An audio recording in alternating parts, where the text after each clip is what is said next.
Bonjour et bienvenue pour la parole expliquée. Pourquoi essayer de comprendre la parole de la Bible? Pourquoi, semaine après semaine, essayer de comprendre ce texte qui a été donné il y a plus de 2000 ans par des hommes qui ont vécu à l'époque et qui nous influencerait aujourd'hui? Eh bien, cette parole expliquée est importante car les textes bibliques influencent notre agir. Chaque jour, nous avons des références qui sont liées à la parole de l'Écriture sainte, de l'Écriture biblique. Et donc, semaine après semaine, nous allons ensemble chercher à comprendre ce que nous dit l'Évangile, les Épîtres, les textes de l'Ancien Testament ou de l'Ancienne Alliance, suivant la manière dont on comprend cela. Nous aurons à chaque fois des intervenants différents qui vont nous donner leur manière de comprendre ce texte. Ainsi, avec des regards différents, eh bien, nous vous aurons, nous aussi, un regard différent. Nous comprendrons qu'il n'y a pas qu'une seule manière d'entendre cette parole de Dieu, et qu'il y a plusieurs possibilités pour rentrer en relation avec celui qui se montre à travers ces textes. Nous comprendrons aussi comment ces textes influencent notre vie. Ainsi, bien souvent, nous avons en tête des mots qui viennent de l'Écriture même. Je pense par exemple « Rendez à César ce qui est à César et à Dieu ce qui est à Dieu », qui vient directement de cette parole. Et donc, effectivement, nous aussi, nous comprendrons comment ces textes marquent notre quotidien. Alors, aujourd'hui, nous allons tout de suite rentrer dans l'écoute de cette parole qui va, dans un premier temps, nous être lue. Puis, nous aurons une pause musicale qui nous permettra de bien rentrer, de bien nous intérioriser de ce texte qui a été lu. Et enfin, nous aurons un prêcheur, un prédicateur, quelqu'un qui nous instruira de la manière dont lui voit ce texte. Je vous remercie par avance de tous les commentaires que vous nous enverrez.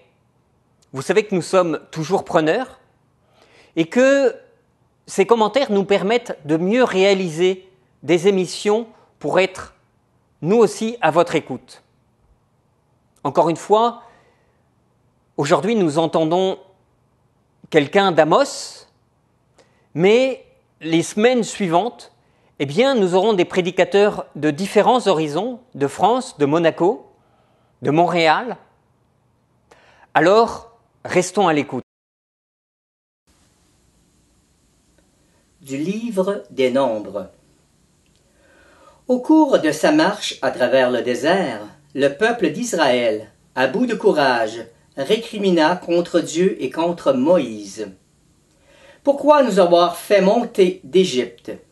Était-ce pour nous faire mourir dans le désert où il n'y a ni pain ni eau? Nous sommes dégoûtés de cette nourriture misérable. Alors le Seigneur envoya contre le peuple des serpents à morsure brûlante, et beaucoup en moururent dans le peuple d'Israël. Le peuple vint vers Moïse et lui dit: « Nous avons péché en récriminant contre le Seigneur et contre toi. Intercède auprès du Seigneur pour qu'il éloigne de nous les serpents. » Moïse intercéda pour le peuple, et le Seigneur dit à Moïse: « Fais-toi un serpent et dresse-le au sommet d'un mât. Tous ceux qui auront été mordus et qui le regarderont vivront. » Moïse fit un serpent de bronze et le dressa au sommet d'un mât. Quand un homme était mordu par un serpent et qu'il regardait vers le serpent de bronze, il conservait la vie. De la lettre de saint Paul apôtre aux Philippiens. Le Christ Jésus, lui qui était dans la condition de Dieu, n'a pas jugé bon de revendiquer son droit d'être traité à l'égal de Dieu. Mais au contraire, il se dépouilla lui-même en prenant la condition de serviteur. Devenu semblable aux hommes et reconnu comme un homme à son comportement, il s'est abaissé lui-même en devenant obéissant jusqu'à mourir, et à mourir sur une croix. C'est pourquoi Dieu l'a élevé au-dessus de tout.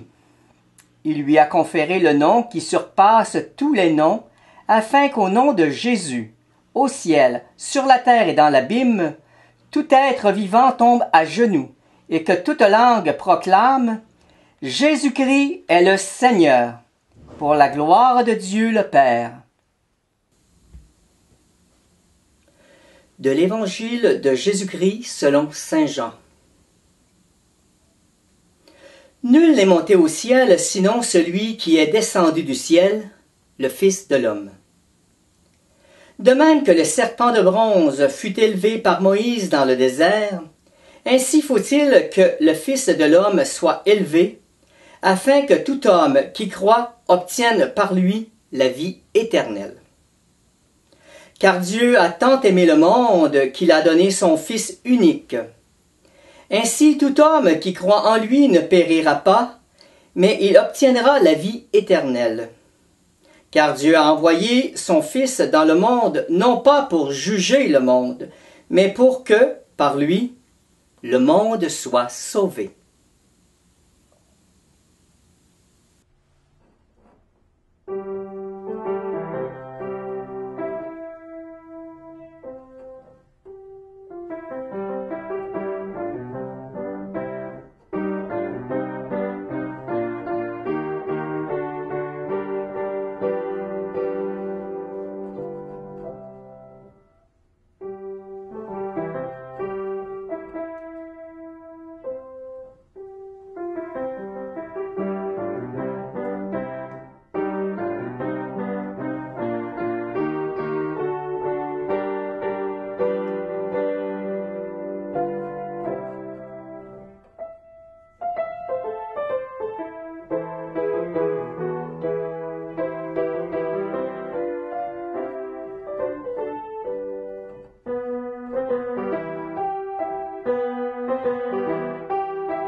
Ce dimanche est la fête de la Croix glorieuse.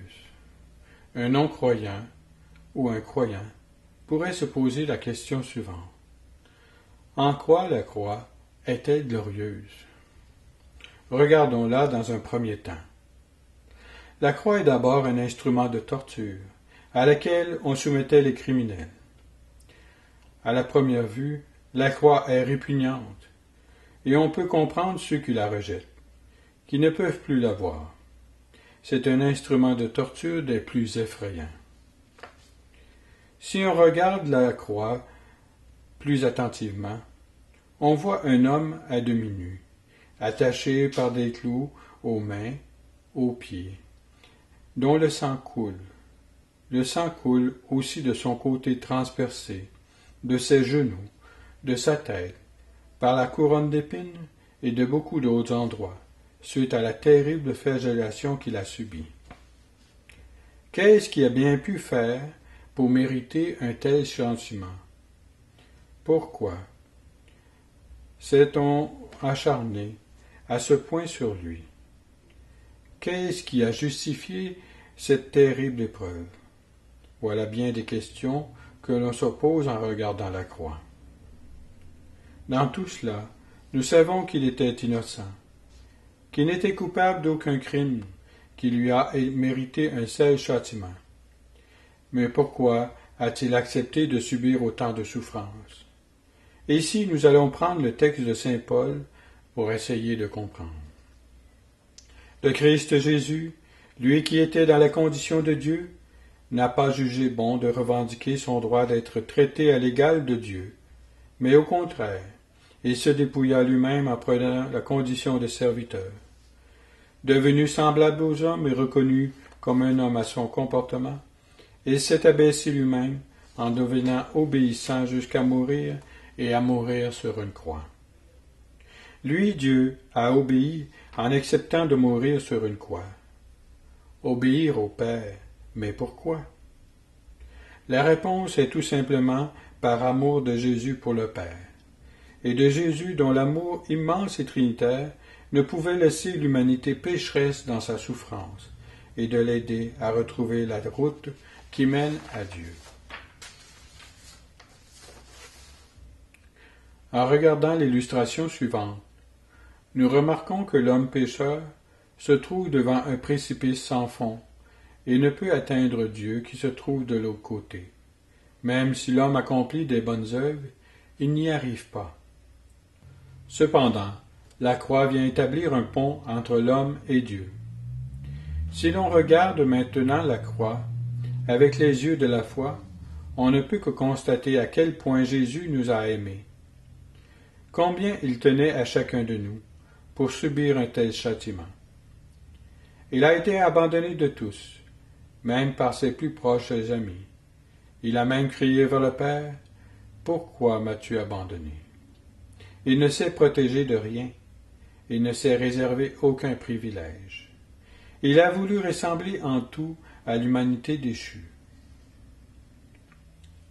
L'une des conséquences du péché après la faute originelle fut de voir nos premiers parents se cacher parce qu'ils étaient nus et se cachaient derrière une feuille de figuier.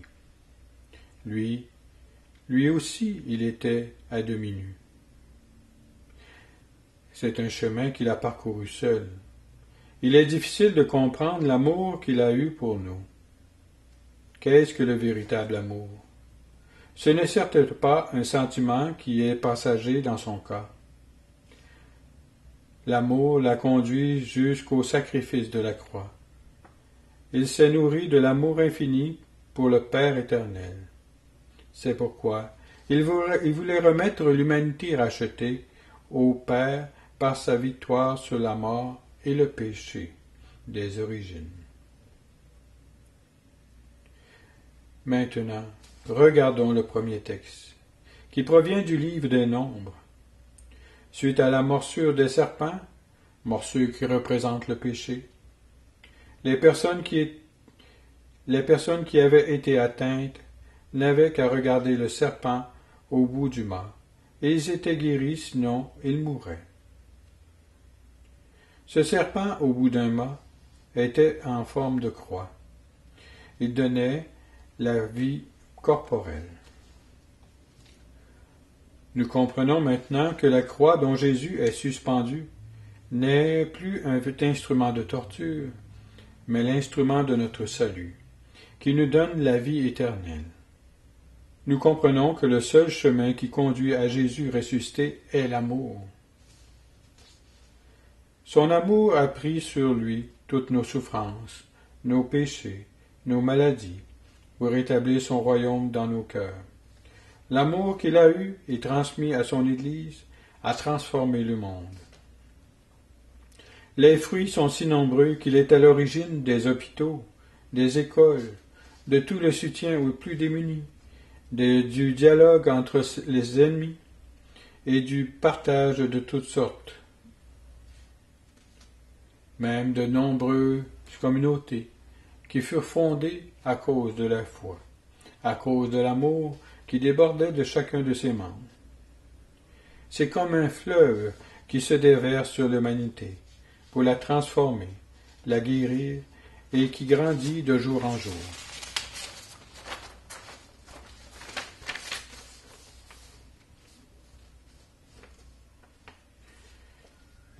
Jésus nous veut dans la joie et nous demande de propager la joie autour de nous.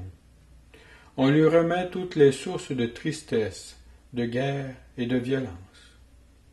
Oui, depuis qu'il a été élevé de terre, il attire à lui tous les hommes pour leur donner la vie éternelle.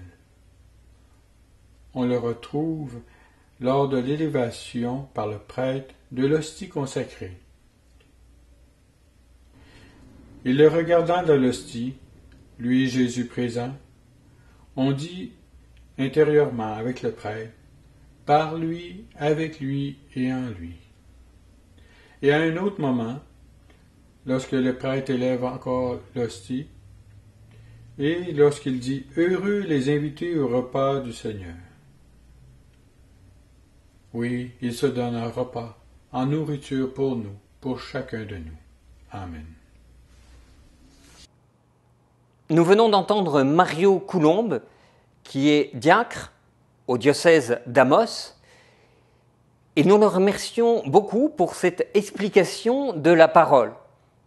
Vous savez comme moi qu'il est difficile de commencer une première émission, et donc nous remercions beaucoup Mario qui nous a permis de mieux comprendre les 3 textes que nous avons entendus au début de cette émission, et donc de nous faire rentrer dans l'intériorité de ces textes.